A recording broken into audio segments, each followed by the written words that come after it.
ladies and gentlemen. Let's start. Welcome to DKF. Welcome to this conference stream on sustainable finance, ESG. My name is Roel Mels. I'm Global Head of Marketing at TAG Screen. Together with Financial.com, we are co-organizer of this DKF event, and today I will be moderating this stream. Today we will kick off with what I think a great session on leveraging market intelligence to make more sustainable business decisions. This session will be hosted by Dr. Anne-Charlotte Eliasson from Nasdaq. So not to take more of your valuable time, I will now hand over to Anne-Charlotte to kick off the stream. Thank you so much. So it's really a pleasure to be here. I looked at the invite list and I realized there are so many experts on investing and so on, so I wasn't really sure how can I make this most fruitful for you. And then we got this excellent presentation from Bloomberg in this morning, and that's a great start for where I'm trying to take you today. They talked a bit about the challenges around data and the data quality and accessibility. They were also talking a bit about the green bond market and the tremendous growth that we have had in the green bond market. But they didn't really address the problem of when you issue a green bond, you say, please give me your money. I promise I will invest in windmills. But after that, I might decide to invest in something completely different, nuclear plants, for example. And no one will ever know if I don't do my impact reporting. So it's really important to have the full flow and to be able to access this data in a good way. And then they also addressed the problems of ESG. ESG is a wonderful measure. It's really good to have a measure, one measure that tells you, that gives you a good overview.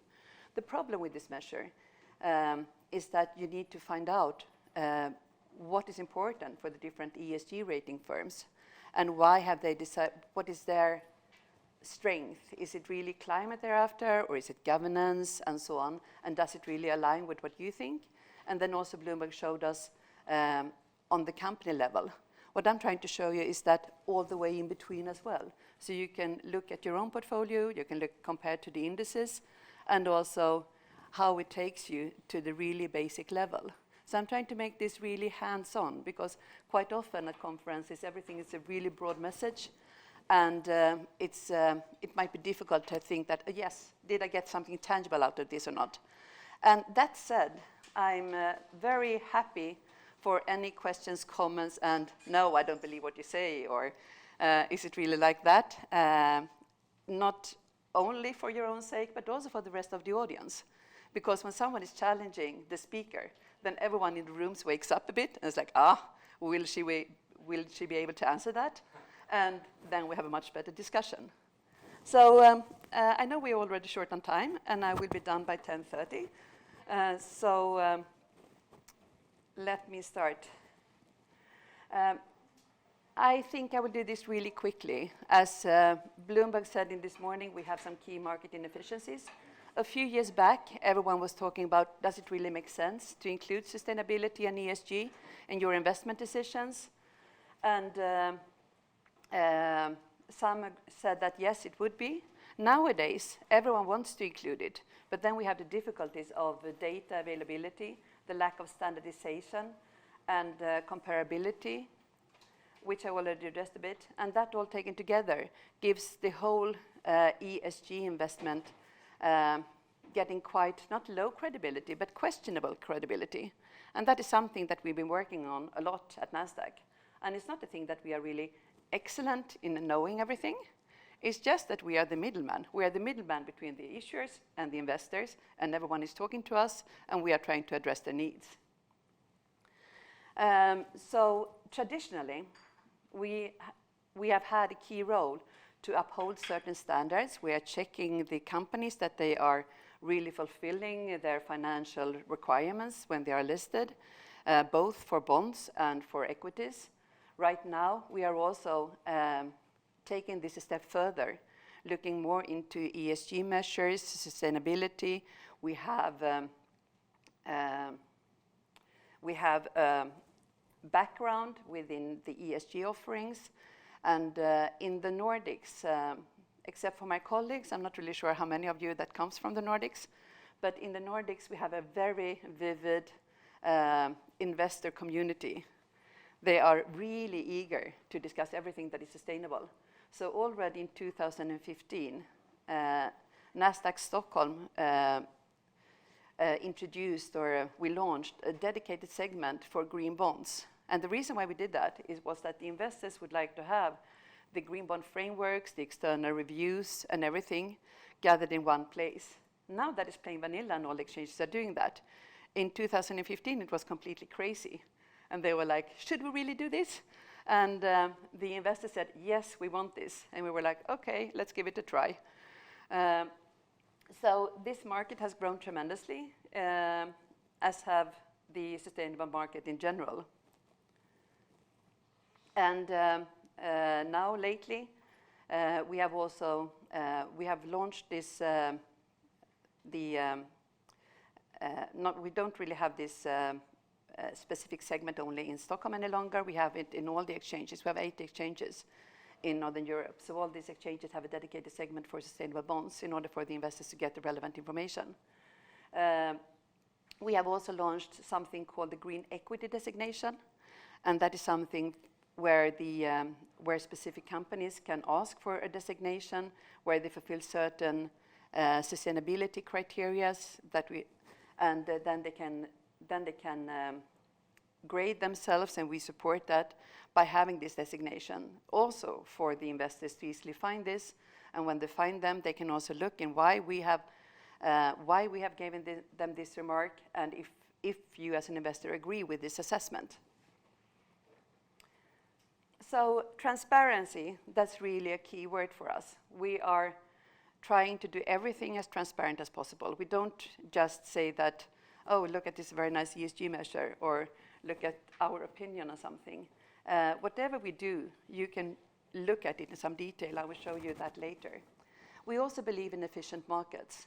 So everything we can do in order to improve the efficiency of the market, for example, making the bond data on sustainable bonds easily available for the investors to make the right decisions. That's one way to improve the efficiency of the markets.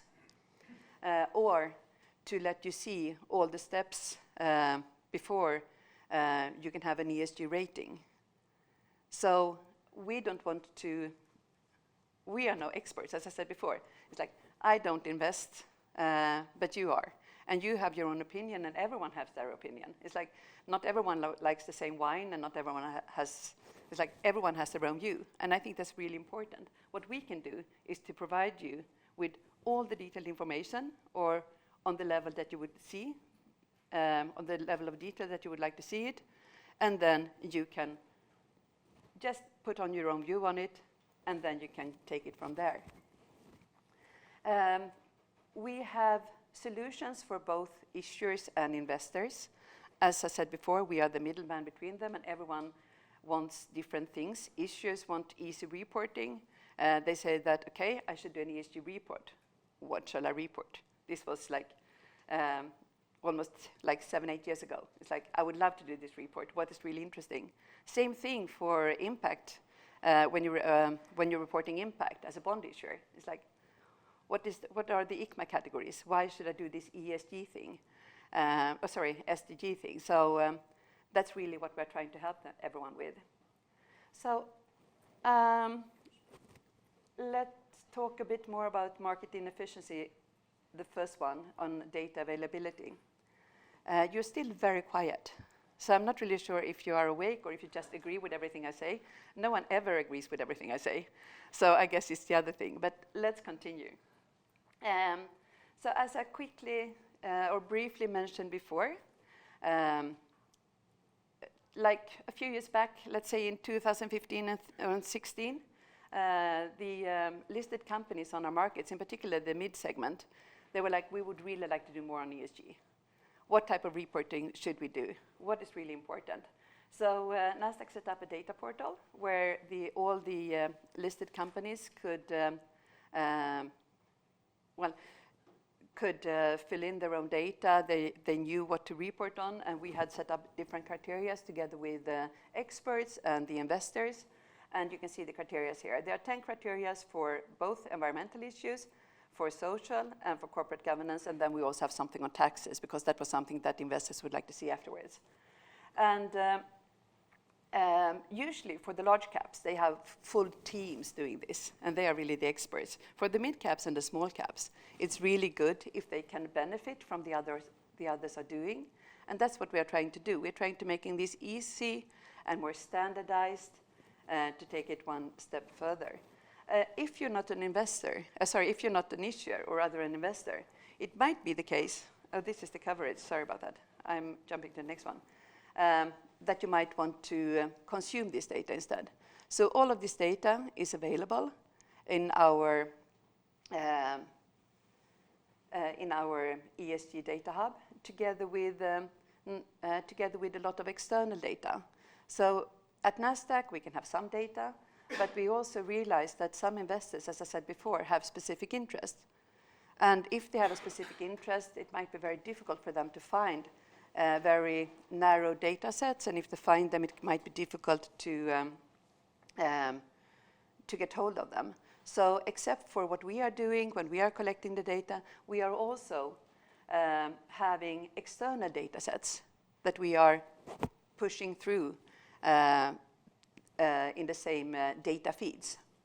So it can be data on biodiversity, gender equality or inequality, net impact, reputational risk, and the carbon emissions.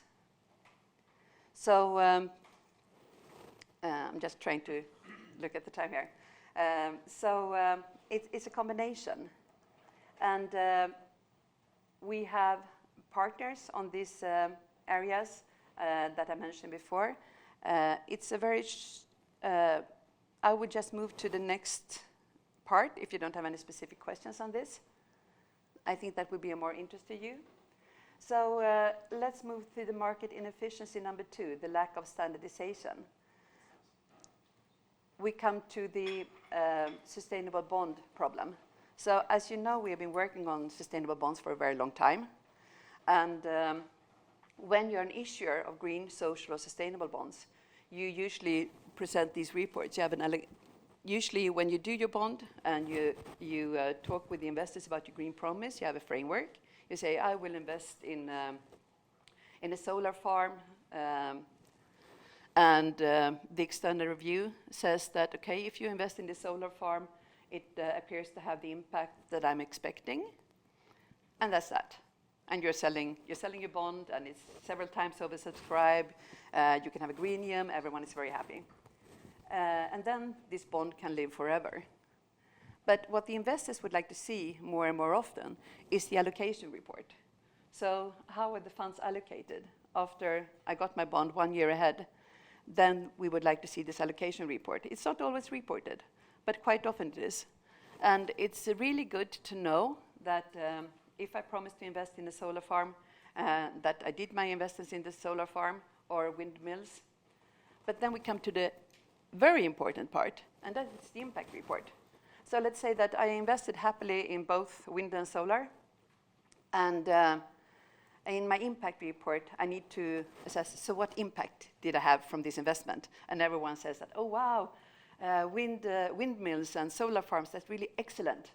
But it depends on what type of energy source I'm replacing. So if I'm replacing another windmill, then the effect is 0. My impact report will be 0.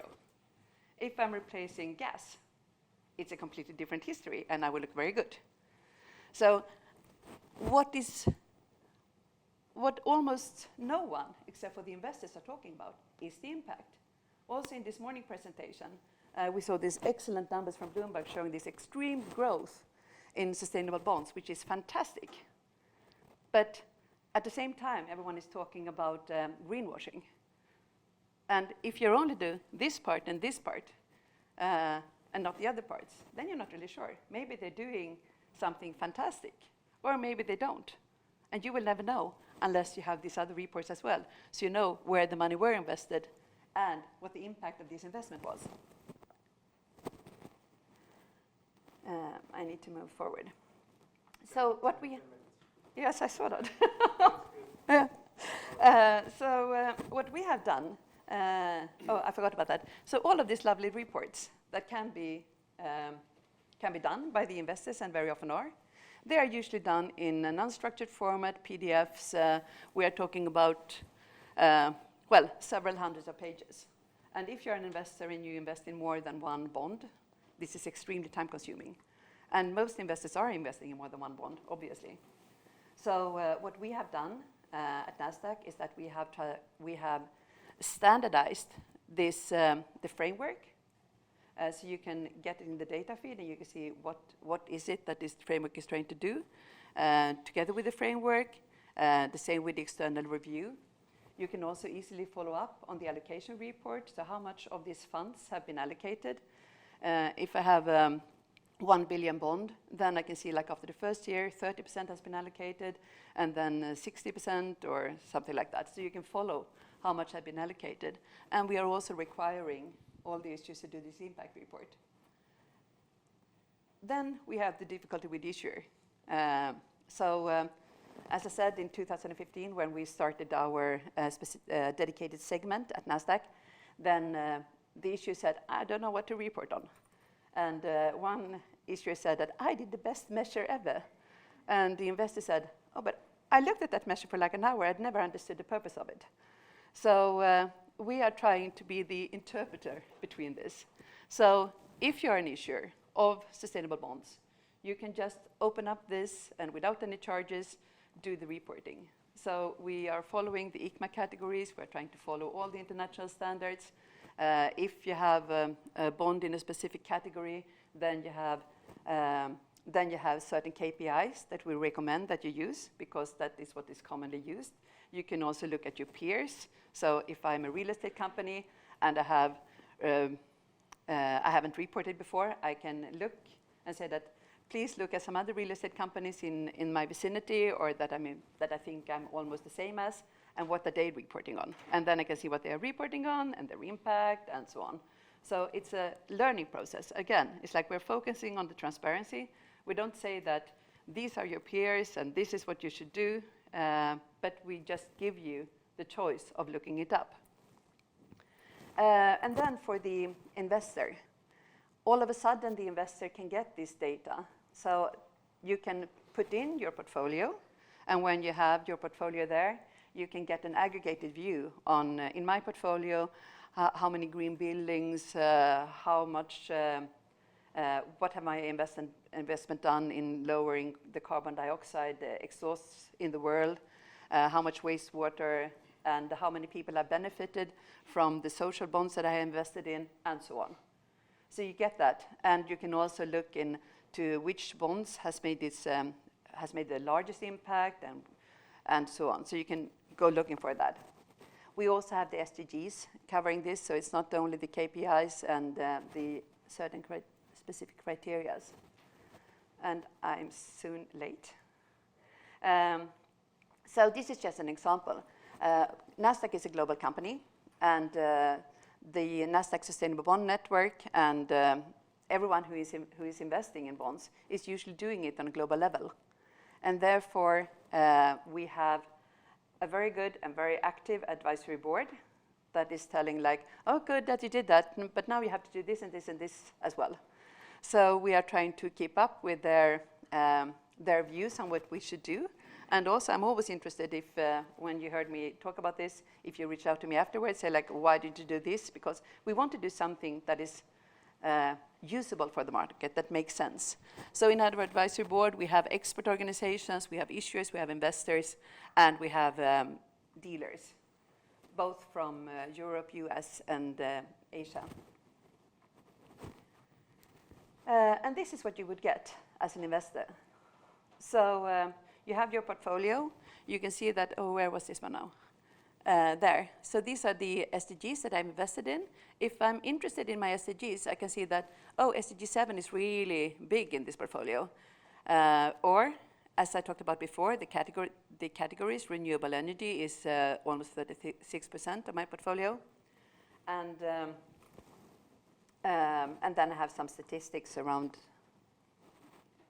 the portfolio in general.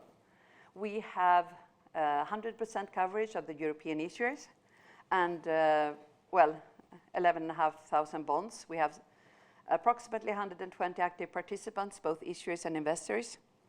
And I thought it would be interesting to look at the DACH region, since we're here. So since we have 100% coverage of Europe, this is 100% coverage of the sustainable bonds issued in Germany, Austria, and Switzerland. And as you can see, the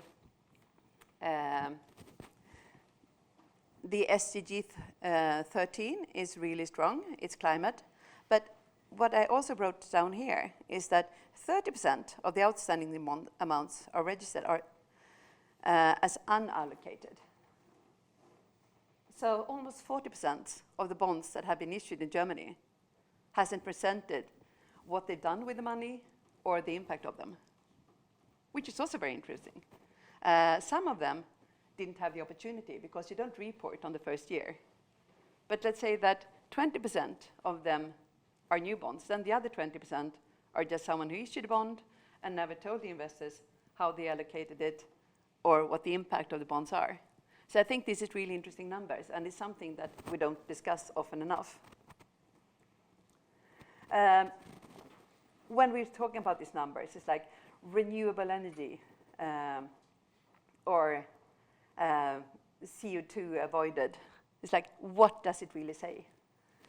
So if we look at the megawatt hours that you have saved in the DACH region here, we have this very impressive number of 73 million. So we thought, let's compare that with something more tangible. In Germany, each person per year is using 6.4 megawatt. So in principle, by issuing these bonds, 60% of the bonds that are being issued, because that's the only ones that have reported, then 11.5 million people in Germany could keep their household expenses, household usage.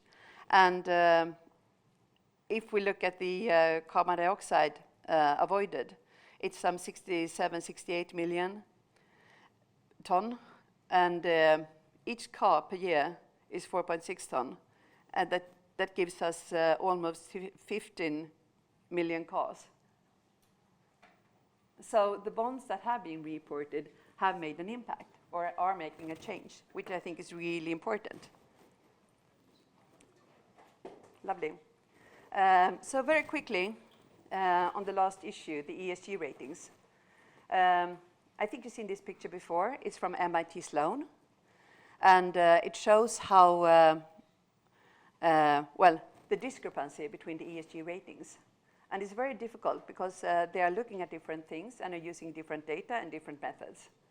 As I'm out of time, I'd like to take this one step further and say that what we have done is that we have looked at an ESG measure as well. And this ESG measure is based on both positive and negative impacts. One can compare it with different indices. So this is my portfolio, and these are the indices. This is for carbon emissions, waste generation, renewable power production. So this is a positive one. And this is something that I can decide myself what I'm interested in. I can also flag the portfolios in my, flag the companies in my portfolios, saying like if they're using defense weapons or fossil fuels. I can also flag for beneficial topics. And what I briefly said before, this was just an overall number, like any type of ESG measure. But what you can do now is that you can click yourself all the way down. You can say that I'm very interested in some factors and put a high value on them. I'm specifically not interested in other factors and just remove them. I jumped that picture before, but we have 75 different factors that you can move around any way you want to. And then in the end, if you just click your way through all of this, you will end up on the individual issue level. So you can see how this individual issuer is building up to your overall measure from that can be compared to the different indices in a very easy to use environment. And since I'm extremely out of time now, I just take 1 more minute. 1 more minute. Yes. Perfectly fine. Yes, and because there is something that is extremely important right now, and it's always regulation. So except for doing this ESG analysis that you can tailor in the way you want with these different criterias, we also support in achieving full SFDR compliance at the product level. So you can get your assessment for your portfolio for this 15,000 companies. So in this solution, we have 15,000 companies. If you're missing a company, then you need to tell us, because then we would like to add it, obviously. And you will get, we have data on the social safeguards and do no harm and so on. I'm very much out of time. I have lots of colleagues here. We have a nice booth on the -1 where we have experts on all of these different solutions, and you will kill me very soon. Yeah. So I better be quiet. Yeah. Thank you so much. Yeah. Well, thanks, Anne-Charlotte. Thanks, I learned a lot. Great presentation. Thank you. If any questions, please reach out to at the -1 you said yes. at the booth.